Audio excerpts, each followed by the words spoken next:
This is the X-Zone Broadcast Network, broadcasting worldwide on broadcast affiliates and satellite program providers, including CNN Broadcast Network, Sirius Satellite Network, Star Media, Good News Radio Network, Angel Broadcast Network, Wiki Broadcast Network, and WPBN TV. For more information on the X-Zone Broadcast Network, visit us at www.xzbn.net.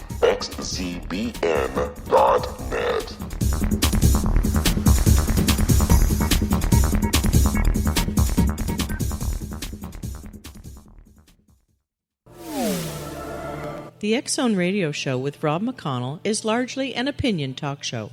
All opinions, comments, or statements of fact expressed by Rob McConnell's guests are strictly their own and are not to be construed as those of the X-Zone Radio Show or endorsed in any manner by Rob McConnell, Relmar McConnell Media Company, the X-Zone Broadcast Network, its affiliated networks, stations, employees, or advertisers.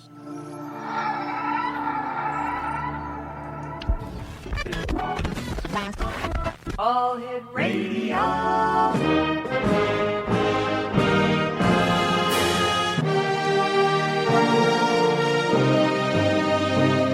Welcome to the X-Zone, a place where fact is fiction and fiction is reality. Now, here's your host, Rob McConnell.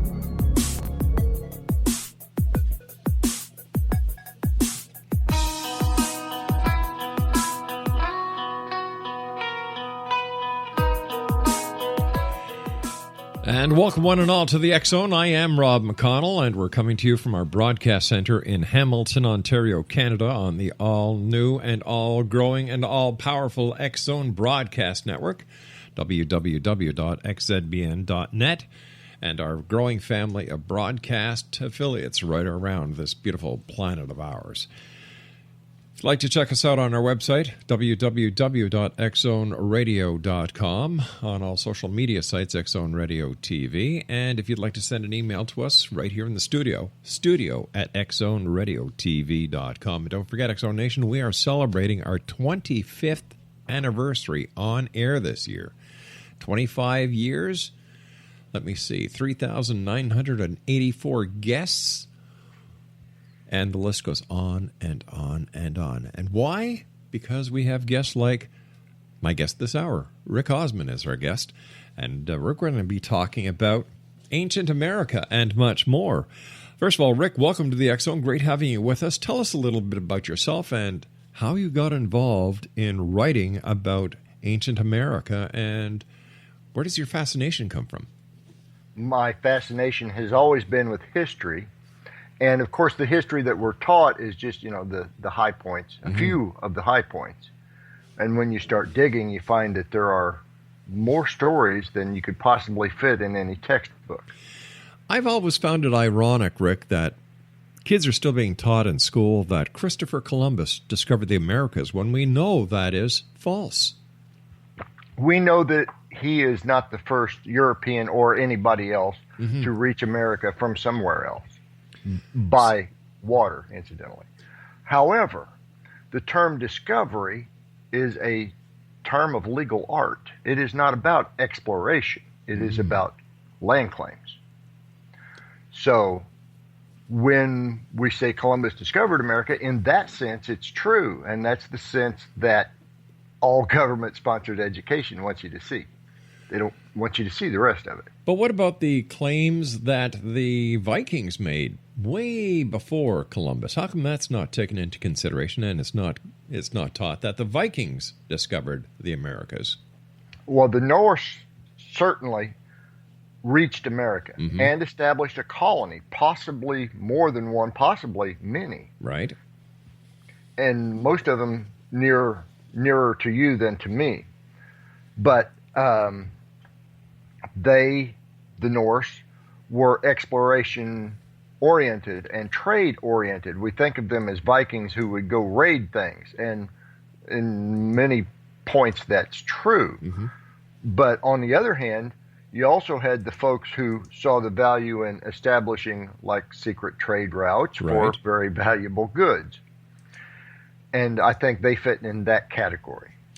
The other thing about how it affects discovery as a legal term is that they abandon their colonies, we think.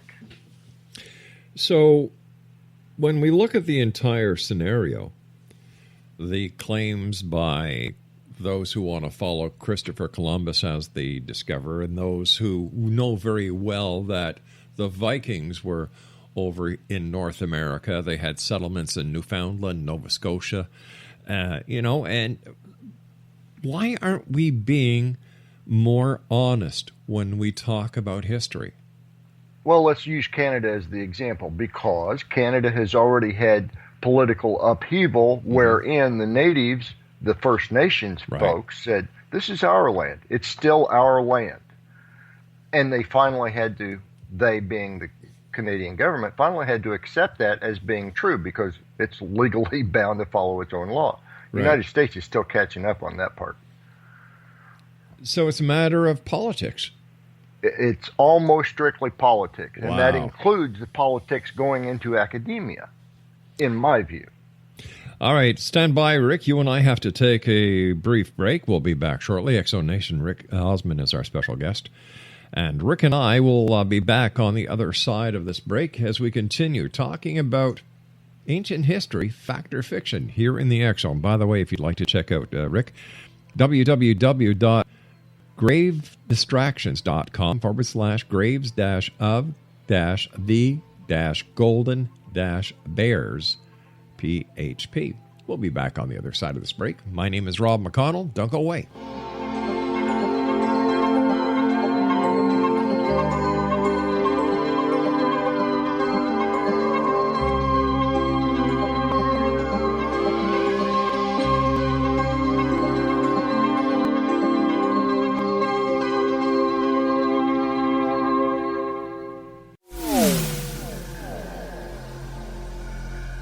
This is Kevin Randall. For nearly 30 years, I have been investigating the case of the Roswell UFO. I have interviewed hundreds of people and stood on the crash site. Now in Roswell in the 21st century, I have reviewed dozens of hours of audio and videotaped interviews, examined hundreds of files that relate to the crash, and have returned to Roswell in an attempt to put all that information into the proper perspective. For the first time in Roswell in the 21st century, I have made a dispassionate reevaluation of all that material and provide a new look at what happened. This is a book that clears away all the clutter that has hidden the truth for so long, strips away the various lies that surround the case, exposes the Air Force attempts at cover-up, and found a core of solid information that tells us all where the case stands today. Roswell in the 21st century will be available in just a few weeks. For more information, please visit my website at www.kevinrandall.blogspot.com.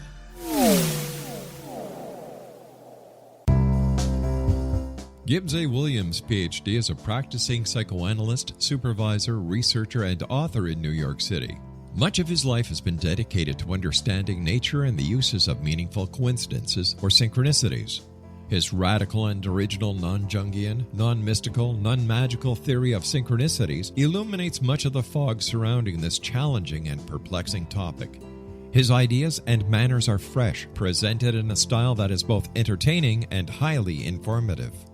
He is also an expert on crisis intervention, specially focused on violence reduction for the police and citizens, mastering anxiety, frustration, and stress without the use of medication, and effectively preventing and treating heroin addiction. Dr. Williams can be contacted at his email address at gwwilliamsny11@aol.com or visit his website at www.drgibbswilliams.com.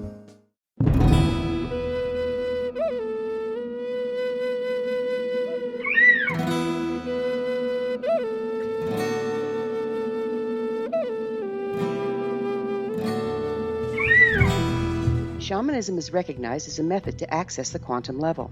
Mastery of shamanic skills puts spiritual information and healing power into your hands. Path Home Shamanic Art School, a bonded Colorado certified occupational school, has met rigorous state standards, ensuring its director and instructors have the qualifications to teach the shamanic arts. Path Home offers a certification program in blocks of study. Block 1, a 5-day intensive, will be held in the beautiful mountain town of Coaldale, Colorado, October 13th through 18th. Registration deadline is September 12th. Experience journey trance, power animals, helping spirits, sacred space, and life purpose. Come discover your power. Join me, Gwilda Wiyaka, in the magical world of shamanism. Call 303-775-3431 or visit findyourpathhome.com.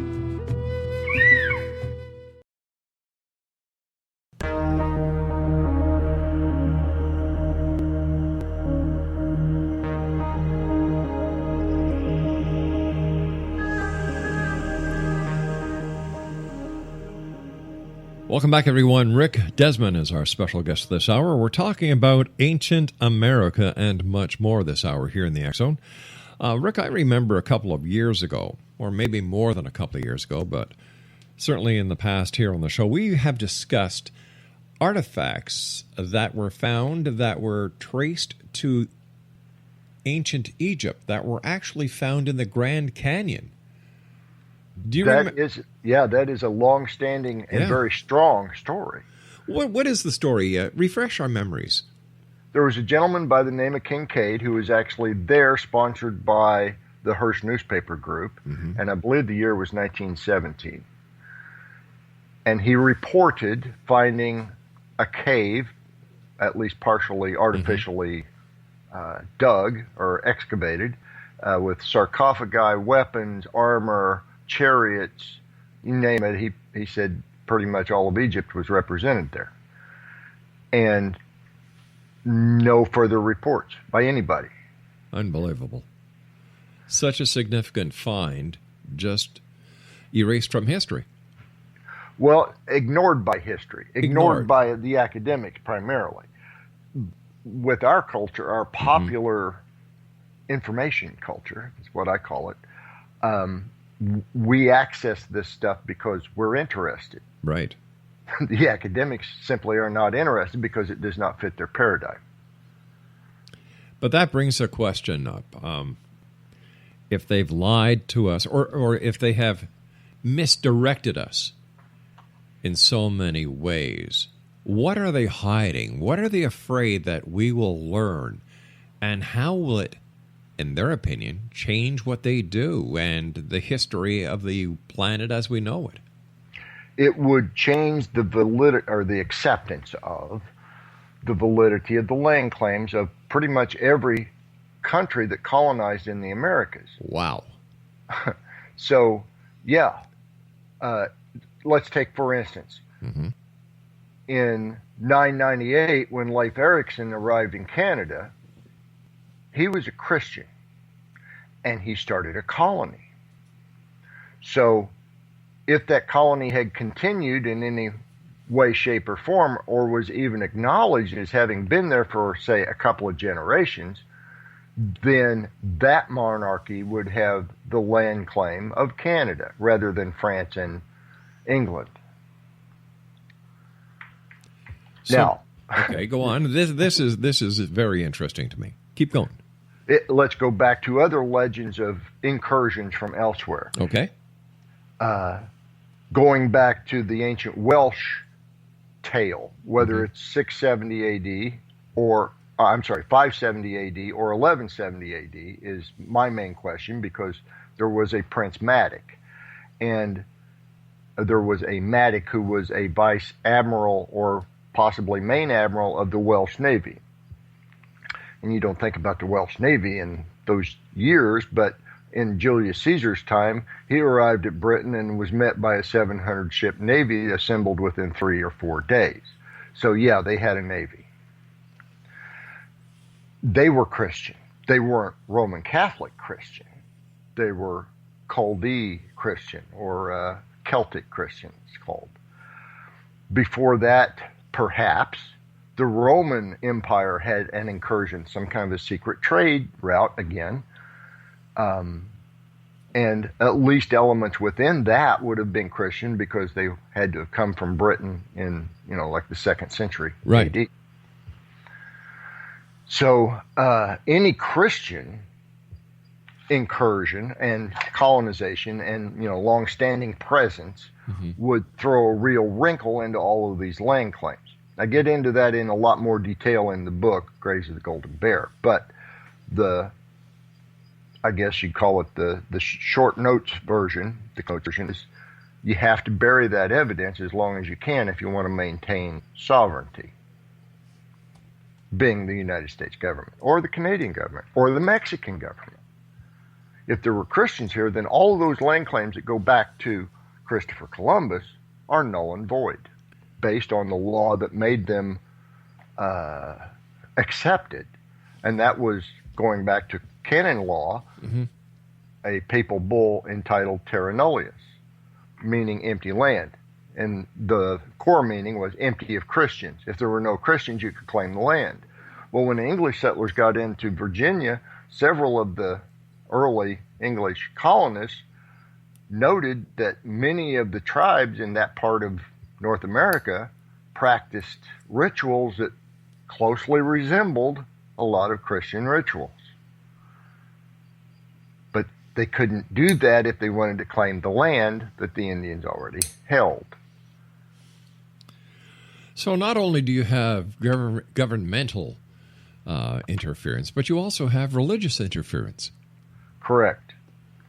And knowingly, in my opinion. I am convinced that the Vatican knew that there had been Christians of probably various groups in North America and possibly South America, Central America, for 1,400 years before Columbus got here. And actually, Columbus never got to North America per se. No, he was in the Central American area. And Caribbean. He was primarily in the Caribbean. Yeah. All right, so let's just go back a little bit more in time, because you claim that the ancient Romans came to America, and what do you base that on, Rick?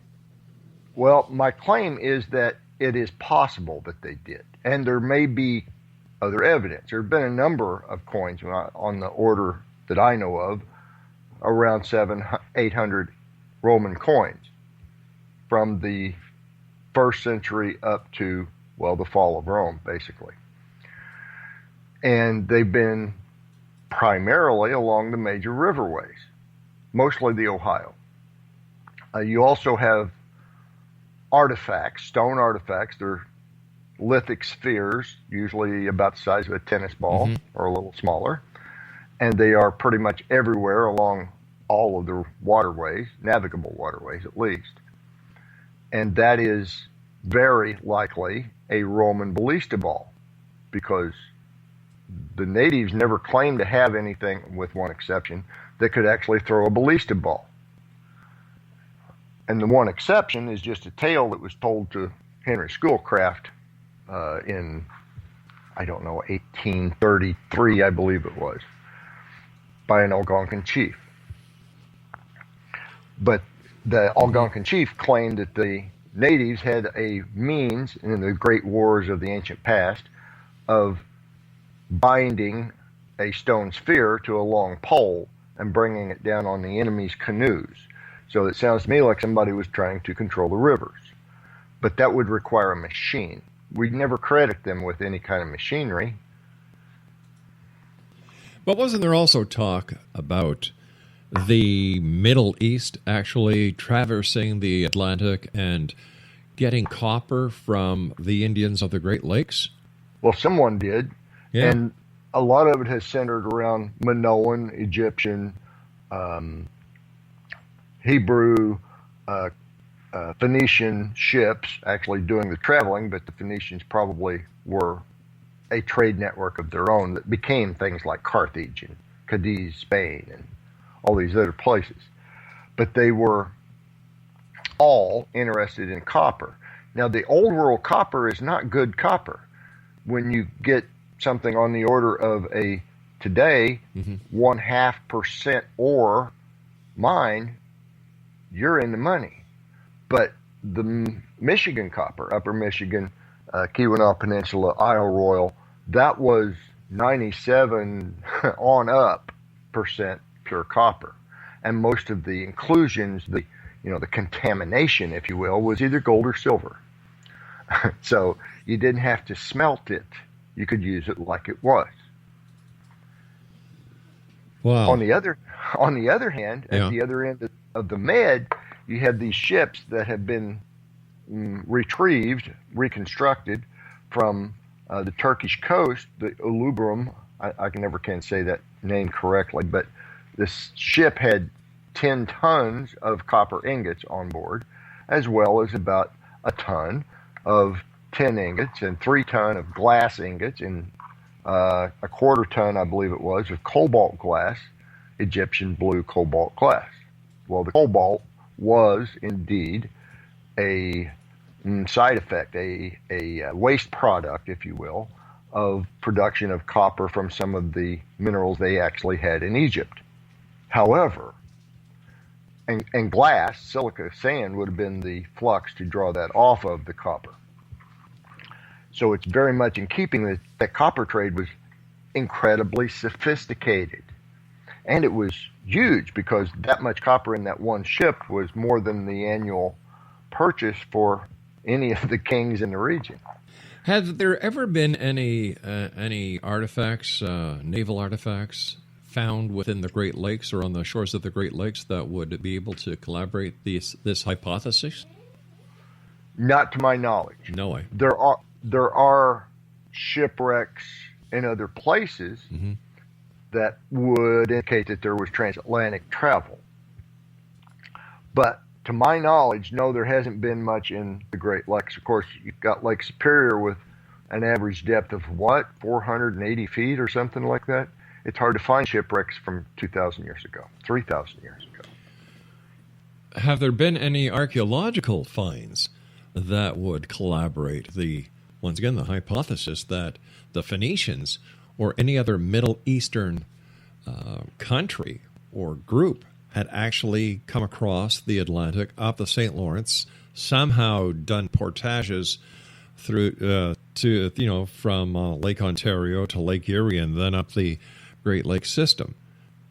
Well, there's another possible route, and it may have been 2 different routes. Could have been one route in and a different route out. And that would be to go in through Hudson Bay and go down, I believe it's the Red River, and basically get into Lake Superior from that end.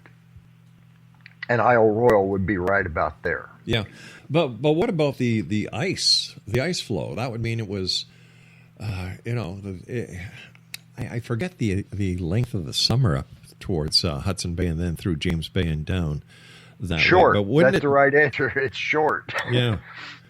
So what they probably did, and this is based on the work of Fred Reedholm and a few other folks who studied the copper for decades, the crews, whether they were traders, miners, or both, would come in one season, dash across during the summer, get in place, winter in place while they're mining, because, under the ground, it's still, 50 degrees or so down there.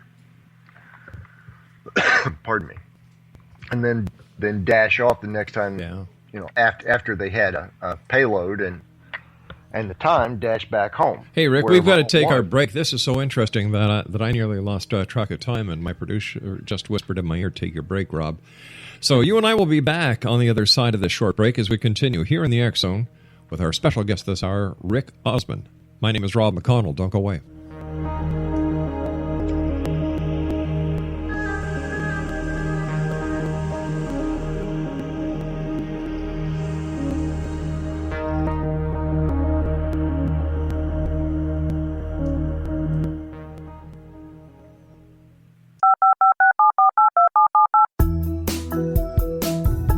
Did you know that when you're on the road with limited data or Wi-Fi, you can still listen to the X Zone radio show with Rob McConnell, The Science of Magic with Gwilda Wiyaka, High Tech with Corey Kay, and every minute of the 24/7, 365 programming of the X Zone Broadcast Network by calling 712-432-9459, courtesy of TalkStream Live. No smartphone, app, or internet needed. It saves your data plan, and it's free if you have unlimited minutes. Call 712-432-9459 to listen on any phone, anytime, anywhere. Remember, 712-432-9459 for the best of paranormal, new age, thought-provoking, sci-fi radio programming 24/7, 365.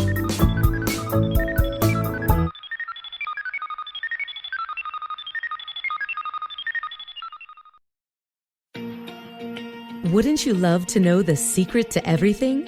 Well then, meet Dr. Kimberly McGeorge and her cutting-edge breakthrough knowledge that combines science with possibility. Dr. Kimberly brings real-life answers and healing to those open to alternative solutions. She teaches solution-based programs and classes that will change all areas of your life forever.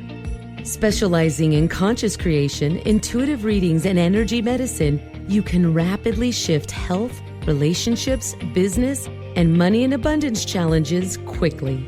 Receive her best-selling book, Secret to Everything, at no cost by going to secrettoeverything.com/X-Zone. That's right, transformation can start now. Just go to secrettoeverything.com/X-Zone and receive Dr. Kimberly's book for free.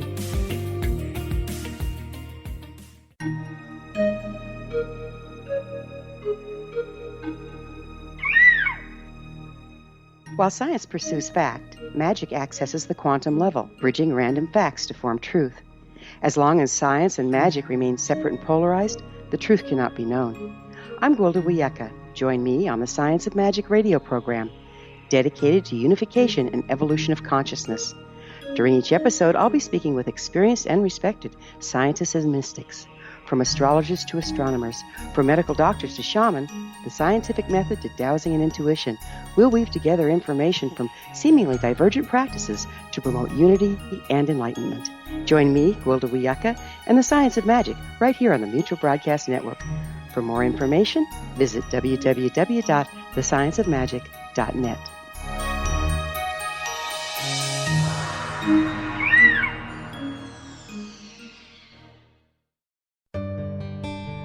Afterlife expert Roberta Grimes was the first one to say that dying can be fun. Now her best-selling book, The Fun of Dying, is available in stores worldwide. So if you wonder whether death ends life, how it feels to die, or what heaven might be like, The Fun of Dying was written for you. And if you have always been afraid of death, or if you worry that your life has no meaning, let The Fun of Dying ease your fears and bring new meaning to your life. Nothing said in The Fun of Dying is based on the teachings of any religion. Instead, Roberta draws on evidence to explain how death happens, how it feels, and what comes next. A lot of the best death-related evidence was produced in the first half of the 20th century. When it is put together with recent discoveries, it tells a consistent and amazing story.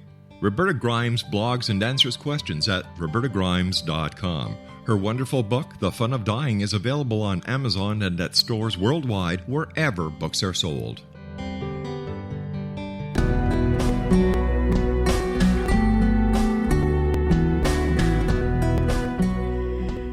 You know, I've often put this question to you, the members of the X-Zone Nation, over the 25 years that you and I have been friends and visiting each other nightly.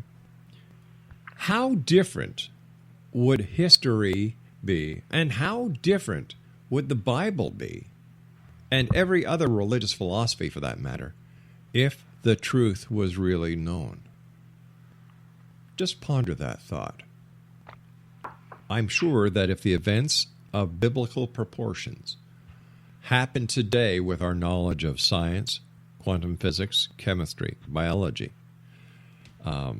physics, astronomy, would they have had the same implications today as they did in yesteryear? I don't think so. However, when it comes to the history of humanity and the finds of archaeological teams around the world, as well as independent researchers and writers and thinkers like our guest this hour, Rick Osmon, these finds are significant because they tell a story. They tell the truth, not the story that academia would like us to swallow without questioning, but the truth. And in order to understand the present and know where we're going in the future, we have to understand the past. And Rick, thanks so much for being with us tonight to help us put the pieces to this archaeological puzzle together. Well, thank you for having me. Rick, you know, we've talked about here on the X-Zone the America Stonehenge with Dennis Stone. We've talked about the serpent mounds. We've talked about the rock formations that are found around North America. We've talked about sacred sites with Brad Olson. What is causing the resurgence in the quest for the truth about ancient America and ancient North America? And it's not just here. It's also a quest pretty much worldwide. And I don't know how to attribute that. Part of it is because of the information age. I'm confident of that. But also, I think it is because people, in general, with a few cultural exceptions, want to know how we got to where we are, and we're tired of being spoon-fed all these supposed facts that are not facts. You got folks, the WikiLeaks guys, and Snowden, and all these folks who are releasing information on pain of death, more or less. I think it's an amazing thing that people are becoming not necessarily enlightened, but at least curious. And aware. And aware, yeah. Yes, that's the right word. Some Roman coins have been found near Louisville. Can you tell us about that? There have been at least 3 different caches of coins found in the general vicinity of Louisville. As far as I know, all but 3 of those coins have been on the Indiana side of the river. In 1962, I believe it was, perhaps 64, memory's failing me a little bit here, an engineer working on a bridge project for Interstate 64 going across the Ohio River came across a cache of 52 Roman coins. And 2 of them ended up in a little museum in Clarksville, Indiana for a number of years, but eventually the state of Indiana acquired that museum and banished those coins to some unknown location. Another guy east of upriver of Louisville, several miles, 15, 16 miles, found 19 coins in a separate cache. To the best of my knowledge, somewhere in the vicinity of 100 coins of Roman origin and genuine have been found in the area of Louisville, Kentucky. 3 in Breathitt County, Kentucky. Some in Ohio, I believe. Lee Pennington prepared a really good map, but it is now kind of dated because there have been more finds that showed coin finds, Roman coin finds along the riverways and along the coastlines, but not so much west of the Rockies. In fact, none west of the Rockies on Lee's map. Since that time, I have been in contact with someone who found 386 Roman coins in a single cache in Utah. So, wow, bunches. How much would those 386 coins be worth today? Surprisingly little. Really? Yeah. As you know, as scrap metal, most of them are bronze. A few are silver. Very few are gold, but those are, fairly valuable. You would imagine that because of their age and their significance, they would be worth a small fortune. You would think, yeah. Yes. As an example, there was a cache of Roman coins found in Britain by a metal detectorist that contained, I believe it was on the order of 52,000 separate coins. It was valued in total at something like $1.5 million. $1.5 million pounds, which would be $2.3 million.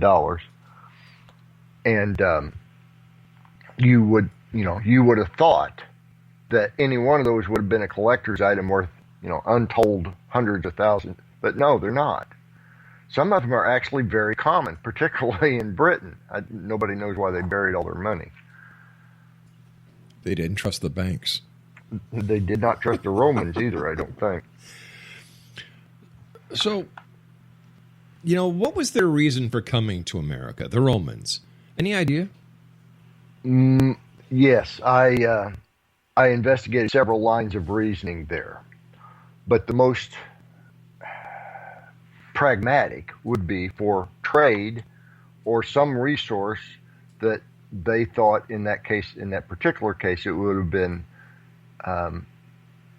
Trajan or Hadrian who engineered this whole thing. those two emperors. And it was to get some resource, possibly copper, possibly something entirely different, that would more or less save the Roman Empire from implosion, because they were kind of in a bad way at that time. But what they did, I believe, and I think I showed enough evidence to make it plausible, someone decided that the Ninth Roman Legion was going to disappear from history, and did. This would be 55,000 troops and probably, 5,500 troops and all of their camp followers, bringing a total something over 10,000 people, as well as, cavalry units and whatnot. They just simply disappear from history. The Lost Ninth Legion. There have been movies about it. They disappeared into Scotland and were never heard from again. They disappeared here or there and got conquered or captured and sold into slavery. Well, yeah, another legion or two did exactly that, but it wasn't the Ninth. The Ninth simply is written away. And 25 years later, one of the officers from that unit shows up as the governor of Arabia Petraeus, what we know as the city of Petra in Jordan. And you've seen it. You've seen it in an Indiana Jones movie. But the edifice that you see carved into that living stone was primarily carved by the Roman government. Is there any connection, and this is just a long shot, is there any connection with what has happened in the past with the ongoing conflict in the Middle East today?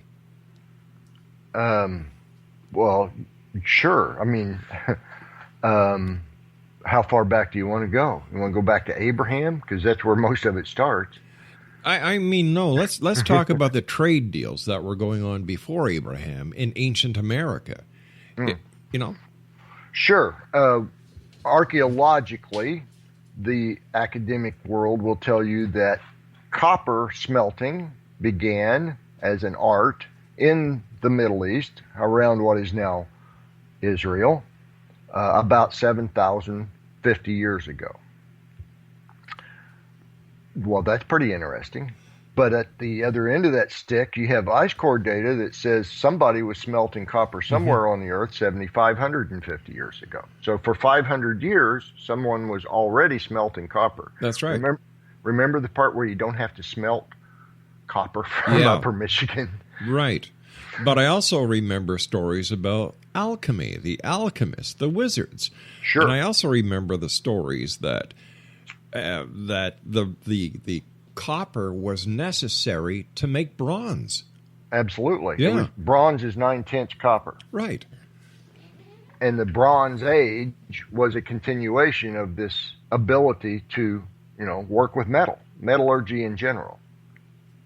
But we think of, the copper and the tin, or the copper and the lead, or, whatever metal we're going to put into alloy copper. We also have to factor in how much fuel does it take, what kind of fluxes do you need to do that smelting, where is all the debris that's left over from that smelting exercise. Right. And by the way, where did they get all that copper? Because it wasn't in the old world. Where did they get it? What's your theory? They got it from Isle Royale and the Keweenaw Peninsula of Michigan, and possibly some from the middle, or under the waters of Lake Superior. So is what we're seeing basically the reestablishment or the rediscovery of not only the past, but of lost technology, lost navigation? Yes. Navigation, surveying, all of the mathematically related, everyday arts, because they are an art. It's not just a science. You have to be capable of understanding what you're seeing, not just what you figure up. As well as you mentioned, alchemy, which is an outgrowth or a companion art of metallurgy. So, take that into medicine and anything else. Those things were known. Many of those things were known in better detail 3 or 4 or 5 or 10,000 years ago than they are now. So it's just like the batteries that are being found that are thousands of years old.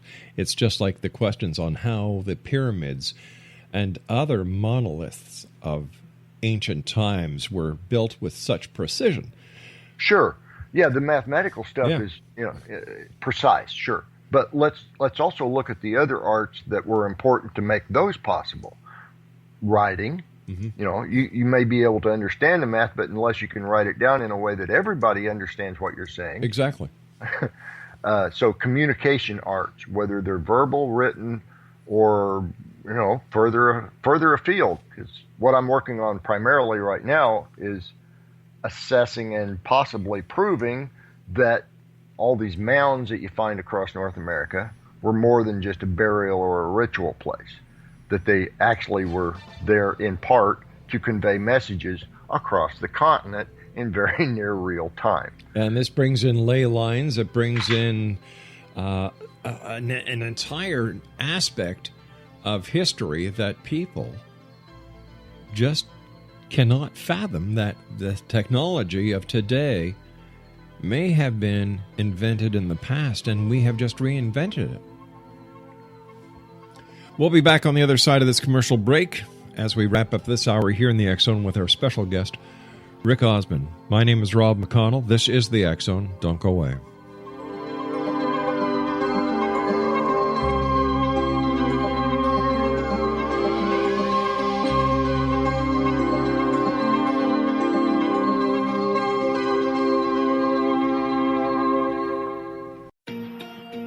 Wouldn't you love to know the secret to everything? Well then, meet Dr. Kimberly McGeorge and her cutting-edge breakthrough knowledge that combines science with possibility. Dr. Kimberly brings real-life answers and healing to those open to alternative solutions. She teaches solution-based programs and classes that will change all areas of your life forever. Specializing in conscious creation, intuitive readings, and energy medicine, you can rapidly shift health, relationships, business, and money in abundance challenges quickly. Receive her best-selling book, Secret to Everything, at no cost by going to secrettoeverything.com/X-Zone. That's right, transformation can start now. Just go to secrettoeverything.com/X-Zone and receive Dr. Kimberly's book for free.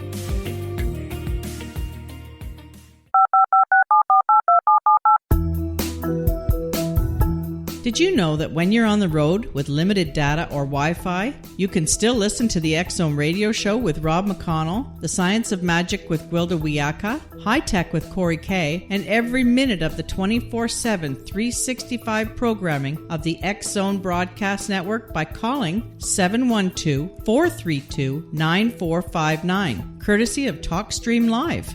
No smartphone, app, or internet needed. It saves your data plan, and it's free if you have unlimited minutes. Call 712-432-9459 to listen on any phone, anytime, anywhere. Remember, 712-432-9459 for the best of paranormal, new age, thought-provoking, sci-fi radio programming 24/7, 365.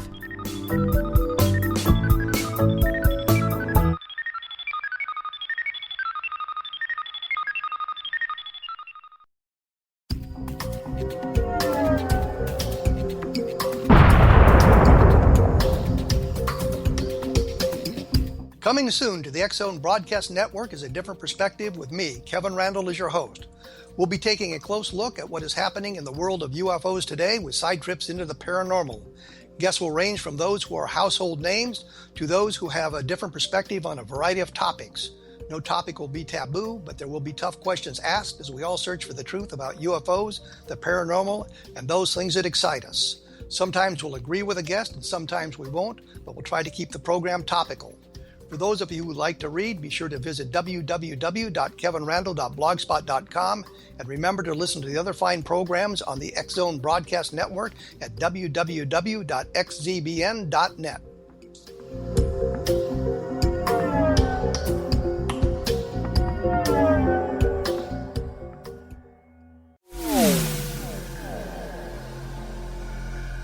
This is Kevin Randall. For nearly 30 years, I have been investigating the case of the Roswell UFO. I have interviewed hundreds of people and stood on the crash site. Now in Roswell in the 21st century, I have reviewed dozens of hours of audio and videotaped interviews, examined hundreds of files that relate to the crash, and have returned to Roswell in an attempt to put all that information into the proper perspective. For the first time in Roswell in the 21st century, I have made a dispassionate reevaluation of all that material and provide a new look at what happened. This is a book that clears away all the clutter that has hidden the truth for so long, strips away the various lies that surround the case, exposes the Air Force attempts at cover-up, and found a core of solid information that tells us all where the case stands today. Roswell in the 21st century will be available in just a few weeks. For more information, please visit my website at www.kevinrandall.blogspot.com. What Happened in Benghazi is revealed by Nicholas Genix, author of Obama, Islam, and Benghazi. He informs the American people that President Obama deceived them by advocating a strong foreign policy prior to the 2012 presidential election, and Hillary Clinton supported this deception. As the title infers, there is a connection between Obama, Islam, and Benghazi. Ample evidence informs Americans that Obama's early indoctrination in the Quran developed an affinity for Islam, why the Quran is the source of discontent in many countries, and why the Obama foreign policy deception led to poor military action and caused the loss of American lives in Benghazi. Genix provides 36 questions for the Select Committee on Benghazi to validate if Americans are justified to mistrust President Obama and Hillary Clinton. An overview of Obama, Islam, and Benghazi is presented on the website www.futureofgodamen.com. That's www.futureofgodamen.com. Afterlife expert Roberta Grimes was the first one to say that dying can be fun. Now her best-selling book, The Fun of Dying, is available in stores worldwide. So if you wonder whether death ends life, how it feels to die, or what heaven might be like, The Fun of Dying was written for you. And if you have always been afraid of death, or if you worry that your life has no meaning, let The Fun of Dying ease your fears and bring new meaning to your life. Nothing said in The Fun of Dying is based on the teachings of any religion. Instead, Roberta draws on evidence to explain how death happens, how it feels, and what comes next. A lot of the best death-related evidence was produced in the first half of the 20th century. When it is put together with recent discoveries, it tells a consistent and amazing story. Roberta Grimes blogs and answers questions at robertagrimes.com. Her wonderful book, The Fun of Dying, is available on Amazon and at stores worldwide wherever books are sold.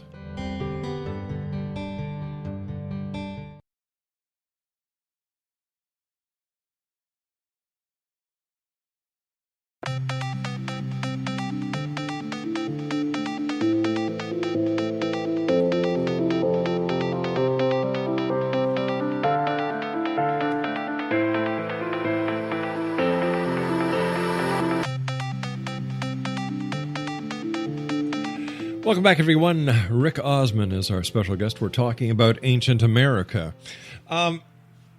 Based on the research you've done, what has been your most awe-inspiring moment? The moment when you say, you've got to be kidding. I didn't know this. This is something I have to share with the world. What was that? Well, actually it was fairly recent, and it could change. I could, have an addendum after this sometime. But I was preparing to give a presentation in Illinois, and I was doing some research on Ogham writing. And I ended up somehow, that cruising the internet thing, ended up at the Histories of Rome by Polybius, where he described how they used a code during the siege of Carthage to send messages by torchlight. And so they used an alphabetic substitution code, basically. And they used two different alphabets to confuse the enemy in case the enemy could actually pick it up. That's ingenious. It is pretty ingenious. And when you chart it out exactly the way Polybius did, you have the Ogham alphabet. We call it an alphabet, but it is not. It represents an alphabet, and it can represent just about any alphabet of up to about 30 characters. And how long ago was that? 146 BC. Talk about encryption. My Oh yeah, Lord. well that's just the top level encryption. They would have had code books too. We don't talk about they conquered so and so. Well, yeah, that's because they wrote that history. If they had written the entire history the way it had been done, they would have been giving away all of their secrets. Their military secrets. Sure, but isn't history written by the victors? Always. Yeah. What do you think needs to be done in your line of research in order to get the truth, to get at the very bottom layer of what needs to be discovered? Well, the lay researchers, including myself, have to get better at collecting and documenting evidence and leaving evidence in situ when that is what is appropriate, because, that's cool, let me pull it up out of the ground and destroy all of the context of it. Even if you take a video while you're doing it, you have destroyed the context of that artifact. How do you figure? Archaeology requires that they understand or at least document everything about an object before they count that object as being real or relevant. Mm-hmm. If I'm not an archaeologist and I pull it up out of the ground, I'm a hoaxer. And sometimes if I am an archaeologist and it is an artifact they don't want to see in their catalog, that archaeologist is a hoaxer. This has been, the game for, 145 years, give or take. But how would a video or a picture discredit the archaeological value of it? It doesn't discredit it, but it doesn't help either. The point is, if you don't let that archaeologist, or you can't convince that archaeologist to come and dig it out himself and document it by the book, quote unquote, then they don't care what it is. And, by the way, he's not going to come without pay. But wouldn't a museum or a historic foundation be more than willing to pay for this find, especially if someone, an amateur archaeologist like yourself, a researcher, was able to take a photograph, send it to these people without disturbing it, and say, this is what we have found? Yes, the without disturbing it is the important part. Right. So that, now that's a whole different scenario than pulling it up out of the ground. If you video the action. I can understand pulling it out of the ground would totally screw things up for anyone. It's just like a crime scene. You leave everything very, there. very much like a crime scene. Exactly. We the amateurs, or at least operate a few academics operating outside their regimen, doctrine.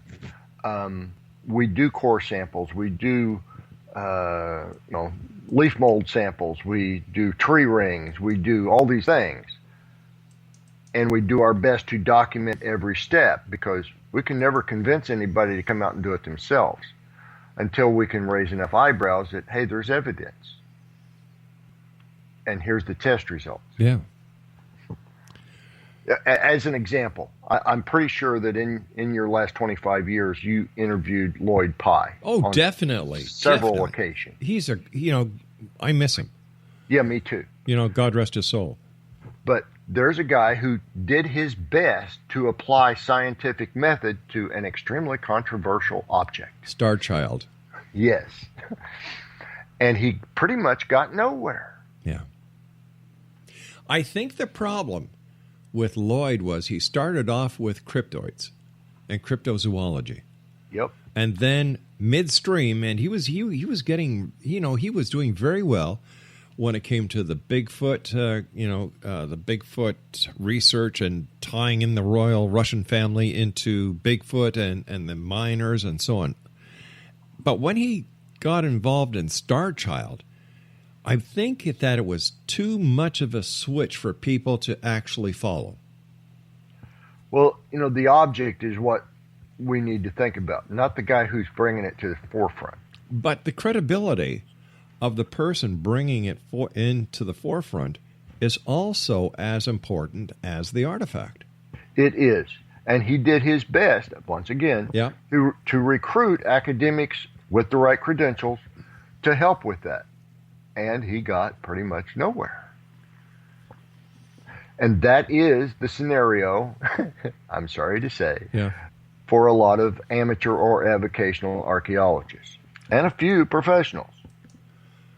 Plus, I would imagine there's a financial strain on the amateurs as well. Absolutely. I'm not getting rich on this. Book sales are deplorable. Speaking about your books, where are your books available? Well, Amazon has both print and a Kindle. Right. Barnes & Noble has print and their Nook. And also Smashword, Diesel, I believe. I don't know if Sony Books has picked it up yet or not. But several of them have, and also through the publisher, which is Grave Distractions Publications out of Nashville, Tennessee. And Ancient American Magazine has a few copies on hand most times. Right. You can order it through Books A Million. But tell our audience the names of your books. The only book that I have, well, 2 editions of this book in print, Okay. The Graves of the Golden Bear, Right. Ancient Fortresses and Monuments of the Ohio Valley. I'm also a contributor to a couple of Frank Joseph's works. And I write, well, pretty much every issue of Ancient American for the last 3 or 4 years. Excellent. So we're going to try and get as many people as we can to go and get copies of your books, my friend, because this is very interesting, and you certainly have presented a steadfast case tonight in presenting your findings, your theories, and the evidence that has been collected so far to prove that, once again, the ancients were here in North America way before so many people would like us to believe. And they were a lot smarter than a lot of people would like us to believe. Yeah, they didn't have Hillary or Donald running around. True. Yeah. What is your final thought for the X-Zone Nation tonight, Rick? Be curious. That's all I ask. Just be curious. Why then are so many people like bicycle racks? They stick their heads in the ground, they put their butts up in the air, and they really don't give a rat's ass about anything. I'll blame that on football and disposable cigarette lighters.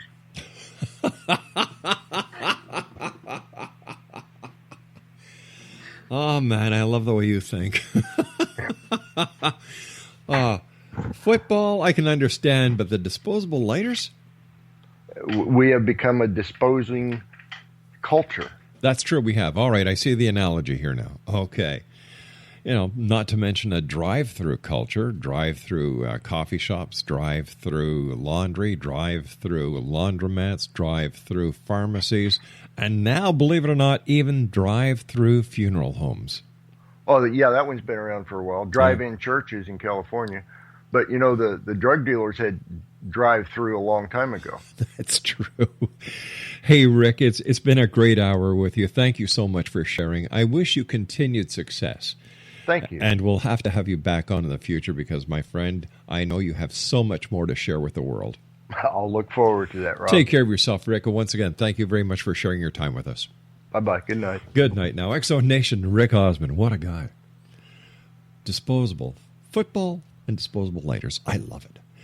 We'll be back on the other side of this commercial break with the news as we continue here in the X-Zone from our broadcast center in Hamilton, Ontario, Canada.